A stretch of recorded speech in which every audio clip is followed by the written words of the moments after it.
मैंने कई बार अश्विनी सर से कहा कि सर मेरा हो नहीं पाएगा इस बार, ऐसा करते हैं, रहने देते हैं, अगली बार करते हैं। भूख नहीं लग रही है। दिक्कतें अपनी भी है तो सोल्यूशन भी अपने ही निकालना पड़ेगा। नमस्कार, मैं हूँ आस्था और आप देख रहे हैं बातें यूपी की। लगातार हम ये कोशिश कर रहे हैं कि आपको चयनित अभ्यर्थियों से रूबरू करवाएं, जिससे कि आपकी परीक्षा में भी मदद हो सके। इस वक्त हमारे साथ जो शख्स स्क्रीन शेयर कर रहे हैं उनका नाम है आकांक्षा गौतम। डिप्टी एसपी के पद पर उनका सिलेक्शन हुआ है और उन्होंने 35वीं रैंक हासिल की है। सीधे जुड़ते हैं आकांक्षा के साथ। आकांक्षा, सबसे पहले तो आपको हमारे चैनल की ओर से बहुत सारी शुभकामनाएं। इस वक्त कैसा महसूस हो रहा है? जब से रिजल्ट आया है तब से बधाइयों का तांता लगा हुआ है, फोन आ रहे हैं, फोन कॉल्स आ रहे हैं, कैसा लग रहा है? सबसे पहले तो ये बताइए। काफी मिक्स्ड फीलिंग है। पहली बार ही निकला मेरा ऐसा कोई रिजल्ट, तो भूख नहीं लग रही है। भूख ना लगने का कारण क्या है? मतलब खुशी है? हाँ जी, हाँ खुश है। अच्छा, ठीक है। अच्छा, आपको 35वीं रैंक मिली है जी। ये एक्सपेक्टेड था या फिर कुछ बेहतर एक्सपेक्ट कर रहे थे या फिर इतना भी एक्सपेक्ट नहीं हो रहा था? ऑनेस्टली बताए तो मेंस के रिजल्ट आने तक तो एक्सपेक्टेड नहीं था कि बहुत अच्छा हुआ होगा, पर इंटरव्यू देने के बाद इंटरव्यू मेरा काफी अच्छा हुआ था। तो इंटरव्यू से लग रहा था कि हाँ मतलब कोई पोस्ट तो आ जाएगी, पर डीएसपी की पोस्ट पे इतना भरोसा नहीं था, पर आ गया। ठीक है, तो आप हमें थोड़ा सा अपनी स्ट्रैटेजी बताइए। परीक्षा के दौरान आपने जो तैयारियां की हैं उसकी क्या स्ट्रैटेजी रही? किस तरीके से आपने इंटीग्रेटेड पढ़ाई की थी या फिर डिवाइड करके पढ़ाई की थी कि प्रीलिम्स के लिए अलग से, मेंस के लिए कुछ अलग स्ट्रैटेजी रखेंगे और इंटरव्यू के लिए हम कुछ अलग चीजें तैयार करेंगे? हम यहाँ पे कोचिंग 2 साल से कर रहे थे यहाँ पे ध्येय में। तो हम सुपर 50 बैच के स्टूडेंट थे। सुपर 50 में उसमें प्री और मेंस दोनों की प्रिपरेशन कराई जाती है। तो आंसर राइटिंग में मेंस की आंसर राइटिंग थोड़ी बहुत सुपर 50 के थ्रू करी थी, लेकिन यूपीपीसीएस की स्पेसिफिकली जब प्रिपरेशन शुरू की तो पूरा फोकस इसी पे हो गया। तो प्री के लिए फिर शुरुआत की, क्योंकि जो सब्जेक्ट मैटर होता है यूपीएससी का और यूपीपीसीएस का वो अलग अलग होता है, मतलब थोड़ा डाइवर्ट होता है, तो उसके लिए अलग से स्टडी करनी पड़ती है। तो प्रीवियस ईयर क्वेश्चन से शुरुआत की थी और प्रीवियस ईयर क्वेश्चंस की वो कंपाइलेशन मिल जाती है, उनसे लेके अपना आखिर उसमें अगर क्वेश्चंस दिए हुए हैं तो उसी क्वेश्चन को री इंजीनियर करके फिर प्रिपरेशन करके और करंट अफेयर्स पे फोकस किया। उसके लिए बहुत सारी मैगजीन्स मिल जाती हैं, तो वहां से प्री का हो गया। फिर प्री के बाद मेंस की तैयारी, जो रियल टर्म्स में बोले तो मेंस की तैयारी प्री का रिजल्ट आने के बाद ही हम शुरू कर पाए थे, क्योंकि थोड़ा इसके पहले प्री मेरा रुक जा रहा था, तो भरोसा नहीं था कि इस बार निकलेगा कि नहीं निकलेगा। तो वो होता ना ईमानदारी से मेंस की प्रिपरेशन करना, वो रिजल्ट आने के बाद ही शुरू किया था। उसके पहले थोड़ा बहुत नोट्स बनाते रहते थे, लेकिन रिजल्ट आने के बाद मेंस पे हम लग गए। और मेंस की तैयारी, क्योंकि मेरे पास टाइम बहुत कम था और ऑप्शनल हटा देने के बाद 2 सब्जेक्ट यूपी स्पेशल के जो जुड़ गए थे, उनके लिए भी मटेरियल नए आ रहे थे, मार्केट में बहुत सारे अवेलेबल नहीं थे। तो टाइमिंग कंस्ट्रेंट होने की वजह से थोड़ा स्ट्रैटेजिक प्रिपरेशन करनी पड़ी थी। जैसे कि अगर हम तैयारी कर रहे हैं तो कुछ भी ऐसा ना पढ़े जो आउट ऑफ सिलेबस हो, तो उसके लिए सिलेबस लेके बैठे थे। सिलेबस यहाँ से कोचिंग से प्रिंटेड मिल गया था, तो वो एक ही जगह पे, क्योंकि काफी छोटे में था तो सारा टॉपिक दिखाई पड़ता था उसमें कि अच्छा कौन सा पढ़ना है। तो अगर कोई एक टॉपिक पे फ्लक्चुएट भी होते थे कि नहीं मन हो रहा है, दूसरे टॉपिक पे एक पेज के नोट्स बना के, वो भी उसमें मटेरियल ऐड करके कि न्यूज़पेपर से रिलेटेड मटेरियल अगर कोई है, करंट अफेयर से रिलेटेड मटेरियल कोई है, हिस्टोरिकल कन्वेंशन कोई उससे रिलेटेड है, तो उस टॉपिक से रिलेटेड उसी पेज में मेंशन कर देते थे। कोई इंडेक्स आया है, रिपोर्ट आई है, कुछ भी, तो उसका उसमें मेंशन रहता था। क्योंकि इससे होता है कि कम समय में अच्छी तैयारी हो जाती, क्योंकि थ्योरी पार्ट कवर करने के लिए बहुत ज्यादा टाइम था नहीं कि हम एग्जॉस्टिव स्टडी कर पाते। तो इसकी वजह से उसने सिलेबस पहले उठाया, सिलेबस की टर्मिनोलॉजीज देखी, प्रीवियस ईयर उससे रिलेटेड क्वेश्चंस क्या हैं, उन्हीं को लेके, जैसे कोई क्वेश्चन है तो उसको लेके उसका डेफिनेशन, स्टैंडर्ड डेफिनेशन जो होते हैं, हम हर जगह यही बता रहे हैं कि कोई भी टॉपिक है, स्टैंडर्ड डेफिनेशंस आप गवर्नमेंट की साइट से निकाल लीजिए, पीआईबी की साइट से निकाल लीजिए, इंटरनेशनल ऑर्गेनाइजेशन हैं वहां से निकाल लीजिए। स्टैंडर्ड डेफिनेशन से आंसर इफेक्टिव होता है, वो स्टैंडर्ड डेफिनेशन अपने नोट्स में ऐड करिए। इस तरह से करके वो वैल्यू एडिशन उसको बोलते हैं। तो क्योंकि वर्ड लिमिट 150 से 200 वर्ड की होती है, तो इतना जब हम लिखते हैं और इससे आंसर अट्रैक्टिव बनता है, आंसर भी कंप्लीट हो जाता है और बोरियत भी नहीं होती है थ्योरेटिकल पार्ट खींचने में। तो इस तरह से मेंस की तैयारी की थी। फिर मेंस का रिजल्ट अभी आया दिसंबर में। फिर उसके बाद न्यूज़पेपर हम कंसिस्टेंटली पढ़ते रहे हैं। इंडियन एक्सप्रेस पढ़ते हैं, वैसे और भी पढ़ सकते हैं। शुरुआत द हिंदू से की थी, पर वो मेरे लिए थोड़ा हमको टफ लग रहा था, क्योंकि वो काफी एग्जॉस्टिव होता है वो न्यूज़पेपर। तो इस TCS के पर्सपेक्टिव से आई वुड से कि इंडियन एक्सप्रेस बढ़िया है। तो उसको पढ़ते रहने की वजह से कई सारी चीजें ये है जो जनरल नॉलेज में रहती हैं। इंटरव्यू में आपको यही करना होता है कि इंटरव्यू में आपको जनरली हर चीज के बारे में जानकारी होनी चाहिए, वो भी ऐसी जानकारी रहे जो उससे रिलेवेंट हो। वो और हम लोग वो मेंस का रिजल्ट आने के बाद और इंटरव्यू के बीच में जो ड्यूरेशन होती है उसमें नहीं, इतने जल्दी टाइम में नहीं पूरा कर सकते, क्योंकि कभी ना कभी ऐसा हो जाता है कि जैसे रिसेंट में का पूछते तो वो लोग करंट इवेंट्स से ही है, लेकिन आंसर देते टाइम हमारे मुंह से जरूर ऐसे कुछ टर्म्स निकल जाते हैं जिनका जो कनेक्शन होता है वो लास्ट ईयर की न्यूज से होता है। अब अगर आप न्यूज़पेपर से नहीं इन्फॉर्म्ड हैं तो आप फिर उसका जवाब कैसे दे पाएंगे, और फिर वहां पे तरीका ही यही होता है क्वेश्चन करने का कि आपने ये शब्द बोला, आप इस शब्द को बताइए। तो न्यूज़पेपर की एग्जॉस्टिव स्टडीज नहीं करें, लेकिन इन्फॉर्म रखें अपने आप को, जो चीजों से रिलेटेड, इवेंट से रिलेटेड बेसिक कीवर्ड्स हैं वो याद रखें। इंटरव्यू में कीवर्ड्स का यूज करना बहुत जरूरी होता है। मेरे हिसाब से मेरा जो इंटरव्यू का एक्सपीरियंस रहा है कि आप एम्बिगुअस वर्ड्स ना बोलें, क्लैरिटी रहे आपके वर्ड्स में, कम ही में समझाएं पर उन्हें समझ में आना चाहिए। यही प्रिपरेशन। आपने जैसे इंटरव्यू की बात की, तो अगर हम जानना चाहें कुछ इंटरव्यू में आपसे कोई ऐसा सवाल पूछा गया हो जहां पे आपको लगा हो कि हम यहाँ पे फंस गए, या फिर कोई अटपटा सवाल आपसे कभी पूछा गया इंटरव्यू में? देखिए, कंट्रोवर्शियल सवाल हमेशा ही रहते ही हैं, हर साल के इंटरव्यू में कुछ ना कुछ रहते हैं। हमसे पूछा गया था ये सेक्युलरिज्म को लेके एक क्वेश्चन था कि धर्म में राज्य होना चाहिए या राज्य में धर्म होना चाहिए, आपका क्या मानना है। तो ऐसे सवालों का जवाब आप कॉन्स्टिट्यूशनल जो प्रोविजंस हैं उनको लेके दे सकते हैं, आपके यहाँ लीगल प्रोविजंस क्या है उनको लेके दे सकते हैं, बजाय उसके कि उसमें आप फंसे। वो फंसाना चाह रहे हैं, आप उसमें फंसिए नहीं, इमोशनल नहीं होइए उसमें, आपका पर्सनल जो उसमें व्यू है वो आप उसमें नहीं रखिए। आप ऐसे क्वेश्चन से तभी बच सकते हैं जब आप उसमें कॉन्स्टिट्यूशन में क्या मेंशन्ड है, सेक्युलरिज्म वाले प्रोविजंस, और हमारे यहाँ क्या उससे लीगल प्रोविजंस हैं, हिंदू लॉ है, थोड़ी बहुत जानकारी न्यूज़पेपर्स के थ्रू, और जो एडिटोरियल्स होते हैं, डेली नहीं पर जो कंट्रोवर्शियल सब्जेक्ट्स होते हैं उनके लेके एडिटोरियल किसी भी सब्जेक्ट के हों वो पढ़ लीजिए आप। तो उससे थोड़ा ऐसा तो है नहीं कि आपसे सिर्फ वो आपके व्यूज पूछ रहा है, आप उसमें बोल दीजिए, वहां मेंशन नहीं करिए कि इस दूसरों का पढ़ने से आपका भी व्यू डेवलप होता है। हम लोग शुरू से सब कुछ डेवलप करके नहीं आते हैं, कहीं ना कहीं से थोड़ा यहाँ से थोड़ा वहां से इसी तरह से व्यू डेवलप होता है। तो न्यूज़पेपर इसमें फायदा करता है। अगर हम जानना चाहें कि जैसे कि इस ईयर से, लास्ट ईयर से पैटर्न में बदलाव हुआ है, ऑप्शनल सब्जेक्ट हट गए हैं, तो क्या ये आपके लिए चैलेंजिंग था या फिर ये इजी हो गया था? और देखिए, जब आप प्री की तैयारी कर रहे होते हैं तो आपके पास ऑलरेडी उसमें कई सारे जैसे क्वेश्चंस आते हैं जिसमें यूपी से रिलेटेड क्वेश्चंस होते हैं, वो जैसे यूपी का कल्चर, फोक सॉन्ग, ये सब। तो बल्कि हम तो ये कहेंगे कि ये और अच्छा हो गया है यूपी स्पेशल होने से, क्योंकि यूपी स्पेसिफिक जॉब है ये, तो हमें यहाँ के बारे में पता होना चाहिए। प्लस जब हम अपने से रिलेटेड चीजों के बारे में पढ़ते हैं तो वो और इंटरेस्टिंग हो जाता है, बजाय इसके कि हम कोई ऐसी सब्जेक्ट पढ़ें जिसका हम लोग को पहले से नहीं नॉलेज हो। टेक्निकल बैकग्राउंड से कोई आया है तो उसको अगर ह्यूमैनिटीज के सब्जेक्ट को ऑप्शनल में लेना पड़ रहा है तो उसे उतना रेलेवेंट नहीं लगेगा। लेकिन अगर यूपी स्पेशल का ये जो सब्जेक्ट था, इसमें काफी चीजें कंटेम्परेरी हैं, हम लोग के आसपास वो घटित हो रही हैं, और हम लोग इस टाइम क्योंकि इतना फोकस कर रहे हैं अपने यूपी को डेवलप करने में, ये सारी चीजें बहुत काम आती है। तो हम लोग अपने आप को उससे रिलेट कर पाते हैं कि अच्छा हाँ ये भी हो रहा है, मिनरल पॉलिसी, टूरिज्म पॉलिसी, सब तो देख रहे हैं। लेकिन हम लोग जनरल लाइफ में देखते हैं, पता तब चलता है जब सिलेबस देखते हैं कि अच्छा ये यहीं से गया है और कोई नया टॉपिक नहीं है, ये वही है जो हम लोग डे लाइफ में फेस कर रहे हैं। तो यानी कि यूपी के जितने भी करंट अफेयर्स हैं उनसे हमें परिचित रहना पड़ेगा। अच्छा, मैं एक आपसे पर्सनल सवाल पूछूं कि जैसे कि आपने बताया कि आपका 3rd अटेम्प्ट है, तो क्या आपको कभी ऐसा लगा कि अब 1-2 अटेम्प्ट करने के बाद आपको लगा हो कि अब नहीं करना चाहिए या फिर अब छोड़ देना चाहिए? कभी कुछ ऐसा फेस किया आपने?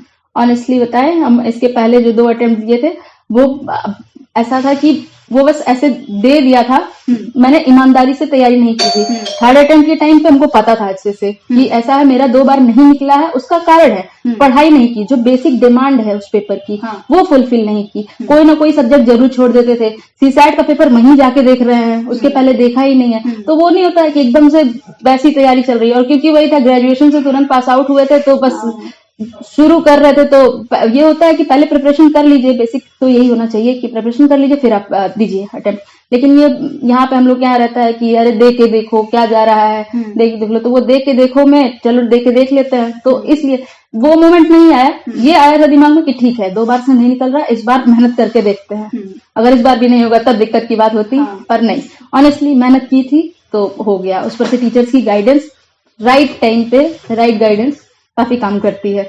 तो मेंस के टाइम पे अश्विनी सर से बात की थी यहाँ पे, और ज्ञान सर है, इन्होंने बहुत सपोर्ट किया। तो वो होता है कि कभी कभी ये वाला स्टेज आ जाता है कि छोड़ देना चाहिए, हमसे नहीं हो पाएगा। मेंस के टाइम पे बहुत आया था क्योंकि मेरे पास टाइम बहुत कम था और मटेरियल कम था और आंसर राइटिंग का इतना एक्सपीरियंस नहीं था। तो लग रहा था, मैंने कई बार अश्विनी सर से कहा कि सर मेरा हो नहीं पाएगा इस बार, ऐसा करते हैं, रहने देते हैं, अगली बार करते हैं। लेकिन ये भी है कि सर ने बहुत मोटिवेट किया, उन्होंने कहा कि आप बस इन्वॉल्व रहो यहाँ पे। और फिर वही प्रोसेस काम भी किया कि यहाँ कोचिंग के थ्रू इन्वॉल्व रहो, टेस्ट सीरीज में आप देते रहो। तो जब आप फिर वो साइकिल में आ जाते हैं आप लोग, साइकिल में आने के बाद फिर अपने आप ही मोटिवेशन आता है अंदर से कि ठीक है यहाँ तक कर लिया, इसके आगे भी कर ही लेंगे। तो समय अभाव की आपने बात की, हम अक्सर ये सुनते हैं कि 10 से 12 घंटे पढ़ाई बहुत जरूरी होती है। आप कैसे किस तरीके से मैनेज करते थे 10-12 घंटे पढ़ना, एक जगह पे बैठ के पढ़ाई करना, आपको कैसा लगता था? देखिए 10-12 घंटे की पढ़ाई तो तब करनी होगी जब आप बहुत कम टाइम में कर रहे हो तैयारी। ये एग्जाम्स इतने एग्जॉस्टिव होते हैं, काफी लंबे टाइम तक पूरा प्रोसेस मिला लीजिए तो आप 1 साल का लगभग प्रोसेस लगता है। तो जब वो इतना टाइम एग्जाम में लग रहा है तो आपको इतना टाइम पढ़ने में देना पड़ेगा। 18 घंटा और 12 घंटे वाली बात मतलब हमको रेलेवेंट नहीं लगती। आप किसी बड़े एग्जाम की तैयारी कर रहे हो तो ऑब्वियसली आपको टाइम देना पड़ेगा। तो बजाय इसके कि आप 2-3 महीने पहले उसकी तैयारी करें, आप और पहले से तैयारी शुरू करें। आप अगर डिसाइड कर लिया है आपने कि आपको ये करना ही है तो उसका बेसिक डिमांड फुलफिल करिए आप कि ठीक है इतना हमको देना पड़ेगा, तो आप कुछ टाइम पहले से तैयारी शुरू करिए। दूसरा, टाइम मैनेजमेंट का ये तरीका है कि हम लोग काफी जो है डाइवर्टेड हो जाते हैं। इतना ऑनलाइन इतना मटेरियल अवेलेबल है कि हम लोग सोचते हैं ये भी रेलेवेंट है, वो भी रेलेवेंट है, सिलेबस नहीं उठा के देखते। बस किताबें मंगा ली पहले, जो मोस्टली कैंडिडेट्स करते हैं कि एनसीईआरटी सारी मंगा के रख लेते हैं, फिर सारी जो स्टैंडर्ड बुक्स हैं वो सारी मंगा के रख लेते हैं। सिलेबस देखा भी नहीं होता। सिलेबस तब देखते हैं जब मेंस आ रहा होता है। मेंस आ गया तब सिलेबस उठा के देखा कि अच्छा तो ये फालतू चीजें पढ़नी नहीं थी, ये पढ़नी थी, अब तो टाइम गया। तो हम ये कहेंगे कि टाइम आपको तब ज्यादा लगता है जब आप बिना सिलेबस देके तैयारी करो, हाफाजर्डली तैयारी करो। आप स्ट्रैटेजी बना के करो तैयारी, इतना टाइम नहीं लगेगा। और 12-14 घंटे पढ़ने वाले लोग भी हैं, सबका ग्रास्पिंग कैपेसिटी अलग अलग होता है, ऐसी बात नहीं है। पर ठीक है, आप सस्टेनेबल तरीके से तैयारी करिए, अपना स्ट्रैटेजी बना के करिए, प्लानिंग बना के करिए। आपको अगर वो इशू लग रहा है कि आप 7-8 घंटे नहीं बैठ पाओगे, 6 घंटे बैठ पाओगे, तो आप उस तरह से स्लॉट डिवाइड करके पढ़ाई करिए। दिन में 3-4 स्लॉट कर लीजिए। हम ऐसा नहीं है कि हम पहले प्री तक तो हम अपना हॉस्टल में ही बैठ के पढ़ते थे। हॉस्टल में, वो मेरा गर्ल्स हॉस्टल है, दोस्त आती जाती रहती थी तो नहीं हो पाता था। लेकिन ठीक है, टाइम डिवाइड कर लिया था। दिक्कतें अपनी भी है तो सोल्यूशन भी अपने ही निकालना पड़ेगा। तो आपने सिलेबस की बात की, अगर हम जानना चाहें कुछ ऐसी सिलेक्टिव बुक्स या फिर कुछ ऐसे सिलेक्टिव टॉपिक्स वगैरह जो आपने जिन पर आपका सबसे ज्यादा फोकस रहा हो? देखिए जो आपका GS1 जो होता है, हम लोग मोस्टली जब प्रिपेयर कर रहे होते हैं इसके लिए तो हम लोग सिर्फ मोस्टली GS1 के पेपर्स पे ही फोकस करते हैं। History, geography, art and culture, mostly लोग इसी पे फोकस करते हैं। जबकि ध्यान इस बात पे होना चाहिए कि जो पेपर 2, 3, 4 है उनका भी मार्क्स का वेटेज सेम है। हम लोग मोस्टली छोड़ देते हैं क्योंकि अब उसका रीजन ये है कि हम लोगों ने स्कूल में पढ़ा हुआ है, सोशल साइंसेज में हिस्ट्री ज्योग्राफी, तो लगता है कि ये आसान है, ये पढ़ा हुआ है, इसी से शुरू करते हैं। पर हमें ये देखना चाहिए वो सिर्फ एक ही पेपर का कवरेज कर रहे हैं। जो दूसरे, तीसरे, चौथे पेपर हैं उनका जो देखिए आप कंटेंट जो होता है, सिलेबस जो है वो ओवरलैपिंग होता है सेकंड और थर्ड पेपर का। तो अगर आप सेकंड और थर्ड पेपर पे अच्छे से ध्यान दें तो आपका फर्स्ट पेपर से कम टाइम में सेकंड और थर्ड पेपर तैयार हो जाएगा। और क्योंकि उसमें टू द पॉइंट बातें होती हैं, इकोनॉमी है, इकोनॉमी में आप कहानी नहीं बना सकते, और पॉलिटी है, उसमें भी अगर पूछ लिया कि describe about this constitutional provision, तो उसमें भी आप कहानियां नहीं बना सकते। तो देखा जाए तो पेपर 2 और पेपर 3 वो जल्दी तैयार हो सकते हैं। तो यही है कि आप जब सिलेबस देखिए तो स्ट्रेटजी बनाइए, उसको देख के बनाइए, सिलेबस को देख के। अपने आप से हम लोग का जो बना बनाया तरीका है उससे थोड़ा कंफर्ट जोन से बाहर आना पड़ेगा। अच्छा, जब लक्ष्य साधते हैं तो हमें एक प्लान बी की हमेशा जरूरत पड़ती है। हम हमेशा से सुनते आते हैं हमेशा प्लान बी के लिए प्रिपेयर रहना चाहिए। आपने कभी कोई प्लान बी सेट करके रखा या फिर? हाँ, मेरा प्लान बी था। हम अभी मास्टर्स कर रहे हैं लखनऊ यूनिवर्सिटी से, तो हम साथ ही साथ में नेट की प्रिपरेशन भी कर रहे थे। अभी मेरा नेट का रिजल्ट आया है, तो दिमाग में था कि ठीक है अगर ये नहीं तो, क्योंकि देखिए कंस्ट्रेंट्स तो हैं, सीटें वैकेंसी इतनी कम है और अपने यहाँ टैलेंट लेवल कम नहीं है, टैलेंट बहुत ज्यादा है, कंपटीशन भी बहुत ज्यादा है। तो बजाय इसके कि हम डिमोटिवेट हों कि मेरा इसमें नहीं हुआ उसमें नहीं हुआ, आप ये सोचिए ना कि सोशल सर्विस करने का तरीका एक नहीं है ना। आपको एंड गोल जॉब के बाद आपका क्या है, पब्लिक सर्विस करना। तो पब्लिक सर्विस करने का तो कई सारा तरीका है। अपने आप को मोटिवेटेड रखने के लिए ये जो एज ए स्टूडेंट ये जो जर्नी होती है PCS सिविल सर्विसेज की तैयारी की, ये बहुत डिप्रेसिंग हो जाती है, मोनोटोनस हो जाती है। तो ठीक है, वो इसलिए होती है क्योंकि हम लोग को लगता है कि हम लोग अप टू द मार्क नहीं परफॉर्म कर रहे हैं और घर वालों की एक्सपेक्टेशन पे नहीं ऊपर उतर पा रहे हैं। तो ठीक है, अगर आपको मोटिवेशन लाना है, कहीं से लाना है लेके आइए। आपको अगर बैकअप जॉब से आ रहा है, करिए। बहुत लोग ऐसे हैं जो जॉब करते हुए भी इसकी तैयारी कर रहे हैं और निकाल ले रहे हैं। ठीक है, बैकअप रखने में कोई दिक्कत नहीं है। अगर आप किसी तरह से डिमोटिवेट हो रहे हैं तो वो भी करिए। जैसे आपने आकांक्षा बताया कि कई बार तैयारी डिप्रेसिव भी हो जाती है। हम अभी हाल का एक केस है कि हाल ही में एक तैयारी करने वाले स्टूडेंट ने सुसाइड अटेम्प्ट किया था। तो इस तरीके की जो भावनाएं स्टूडेंट्स में आ रही हैं, आप इसके पीछे क्या कारण मानते हो? आपके हिसाब से ये क्यों हो रहा है? इसके पीछे के कारण क्या है? देखिए, इसका हमको जो लगता है वो ये है कि लोगों को, जो स्टूडेंट्स है, एस्पायरेंट्स है, वो किसी एक चीज को लेके ही इतना इमोशनली सीरियस हो जाते हैं। और दूसरा जो ये बनाया हुआ है, इस प्रिपरेशन का एक हवा बनाया हुआ है कि ऐसा है, आप जब तैयारी कर रहे हो तो आप आइसोलेट हो जाओ। आप खुद सोचो कि आप एक सोशल आदमी रहे हो जीवन से, बचपन से। घर पे जब हम लोग स्कूल जाते थे, स्कूल में भी हेक्टिक स्टडीज होती थी, कोचिंग जाते थे, ट्यूशन जाते थे, क्या क्या नहीं करते थे, लेकिन वहां पे बोरिंग नहीं लगता था क्योंकि उसी में हम लोग मम्मी पापा से भी बात कर रहे हैं, टीवी भी देख रहे हैं, खेलने कूदने भी निकल जा रहे हैं, आर्ट क्राफ्ट रिश्तेदारों में चले जा रहे हैं। अभी वो थोड़ा रिलेटिवली इजी फेज था, तब चीजें समझ में नहीं आती थी। अब बड़े हो गए हैं, सब कुछ समझ में आ रहा है, लाइफ की रियलिटी दिखाई पड़ रही है, तो ऑलरेडी डिप्रेशन आ रहा है।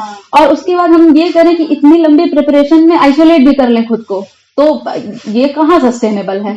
तो ये जो तरीका है कि सोशल मीडिया से एकदम से दूर हो जाइए और रिश्तेदारों से दूर हो जाइए, ऐसा कहते हैं लोग कि 6 महीने के लिए अपने आप को बंद कर लो। नहीं भाई, ये इतनी एग्जॉस्टिव ऐसी स्टडी है कि ऐसा तो है नहीं मेरे अंदर टैलेंट रख रखा है कि 6 महीना हम अलग करेंगे अपने आप को और तुरंत लिखना शुरू करेंगे। नहीं, ये टैलेंट भी डेवलप करना पड़ता है। वो आप कैसे डेवलप करेंगे? टीचर्स के उसमें इंटरेक्शन में रहिए, कुछ भी फंसे दिक्कत घर वालों से बात करिए, 2-3 लोग अपने आसपास जरूर ऐसे रखिए, भरोसे के लोग रखिए जो आपको लगता हो कि आपको सपोर्ट कर पाएंगे। आइसोलेशन वाला कंसेप्ट ही वो ठीक है, होते हैं कुछ लोग बहुत ठीक है, वो कर लेंगे, शुरू से उनका होता है, पर मोस्टली हम लोग सोशल क्रीचर्स हैं, तो हम लोग को चाहिए होता है कि धीरे धीरे लाइटन अप करना। पढ़ाई यहाँ पे क्या है, एक तो दूसरी चीज ये ना कि हम लोग जब इसकी तैयारी कर रहे होते हैं ना, तो सिर्फ पढ़ाई कर रहे होते हैं इसके लिए। जैसे यहाँ पे बहुत सारे बच्चे रूम लेके रह रहे हैं या कहीं पे, तो वो क्या सोचते हैं कि बस पढ़ाई करते हैं, पिक्चर भी नहीं देखेंगे, खेलने भी नहीं जाएंगे क्योंकि मेरा टाइम वेस्ट हो जाएगा। एक ही चीज करने से दिमाग मोनोटोनस हो जाता है। घर पे भी पढ़ाई थी, घर पे भी टॉप करते थे, लेकिन वहां पे और सारी चीजें करते हुए टॉप करते थे। वो चीज हम लोग यहाँ मिस कर देते हैं, पर इस पे ध्यान नहीं जाता। हमें लगता है हर चीज पढ़ाई से अपार्ट टाइम वेस्ट है। ये गलत तरीका है। आपको एंगेजिंग रखना होता है। आप जब कोई बड़ा काम कर रहे हो तो लाइट हेडेड होके करना होता है, नहीं तो डिप्रेसिंग हो जाएगा। यानी कि तैयारियों के साथ आप अपनी पर्सनल लाइफ को भी एंजॉय करें और सोशल लाइफ में भी आप इन्वॉल्व रहें। अच्छा, एक थोड़ा सा पर्सनल सवाल मैं ये जानना चाहूंगी कि जब से रिजल्ट आया तब से घर में कैसा माहौल है? घर पे पापा मम्मी बहुत खुश हैं और क्योंकि मेरे पापा का इसमें स्पेशली बहुत सपोर्ट रहा है मेरे इस एफर्ट में कि जैसे हम जिस क्षेत्र से आते हैं वो बहुत थोड़ा पिछड़ा क्षेत्र है, महाराजगंज जिले से हम बिलोंग करते हैं।